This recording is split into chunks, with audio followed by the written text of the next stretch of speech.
Peg Boehm is joining us here from the Benson Henry Institute of Mind-Body Medicine at Massachusetts General Hospital. She's director of the Lighten Up program, the Medical Symptom Reduction program, and is an associate in medicine at Harvard Medical School.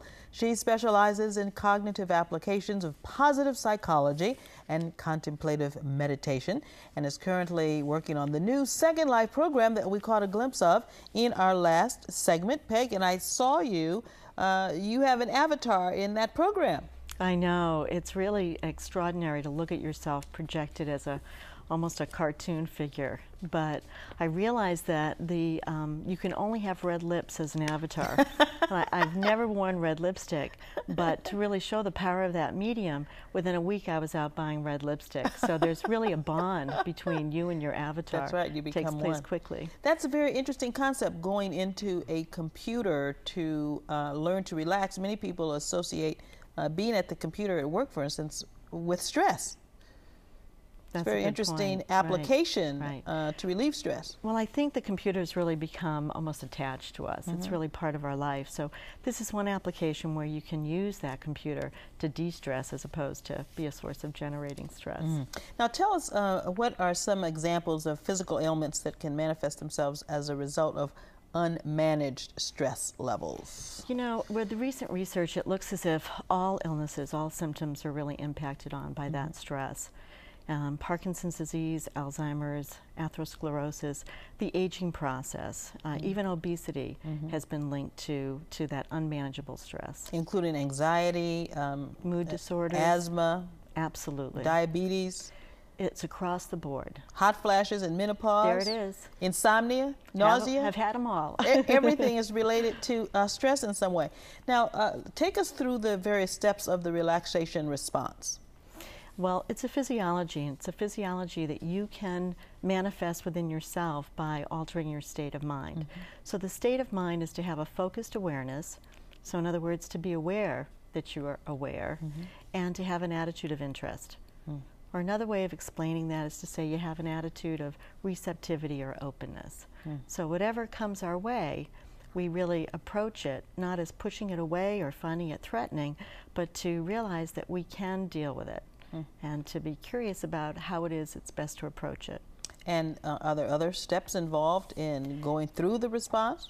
Well, those are two steps. Those are focused awareness and that attitude of interest. But there are many methods that help us be able to build those steps into our own physiology, to embody those steps, if you will. Now, how is the relaxation response implemented into the Second Life program that we just saw in the last segment? How do they fit together? Well, it's an 8-week program, and what we're doing is we're teaching every single week one brand of meditation practice. So we're giving people a lot of different skills so they can embody that ability to focus their awareness and have that sustained attitude of interest. Now, many people, I'll use myself as an example, I have so many things to do during the day. I'm running around like crazy. I feel like I don't have time to be stressed, so I put it to the side. I seem to be, or I think I'm burying it, but it's really not going away. I'm internalizing it. Is that true? That's a really wonderful point, because oftentimes people think that they can just disassociate from their stress or distract from their stress, but it's not true of what's going on in your body. Unless you really have a mechanism to turn off that stress response, it really is changing every cell in your body, and in fact damaging all the cells in your body. And in fact, there was a recent news report that talked about gene activity being affected by stress and being positively impacted by a relaxed state of mind. Well, you know, when we're looking at the implications of that stress physiology, it's like looking at different pieces in a puzzle. And the research that came out last week on the relaxation response influencing gene expression really added a very big piece to the puzzle. So we can understand that stress really is deleterious to the mind and the body, but eliciting the relaxation response is very healing. It literally changes people's genes within their cells to help the cells be healthier. Now, a lot of people turn to quick fixes or miracle drugs to help themselves relax. Good thing, bad thing, and are these quick fixes becoming epidemic in our culture? Well, they are an epidemic in our culture. There's a lot of research to show that more and more of us are moving more towards those drugs. If they worked, they'd be great. Who wouldn't take a quick fix over something that's, takes more effort and is more time consuming? But the point is that they're very limiting. And they have consequences that really aren't very helpful for us over the long term. And it's not really curing the essence of the problem. It's not treating, it's absolutely not spot on, you're right. It's not really targeting that, but turned on that stress to begin with. Now, what are the symptoms, some of the dangerous symptoms and side effects of these drugs, these modern drugs that people are taking to relieve stress? Well, some of them are actually preventing people from having good sleep, increasing irritability. It's changing their appetite, can cause weight gain. Pretty much across the board, any untoward effect you wouldn't want, that the drugs have the capability, some of them, to move people in that direction, to have those side effects. We talked a lot about self-care approaches.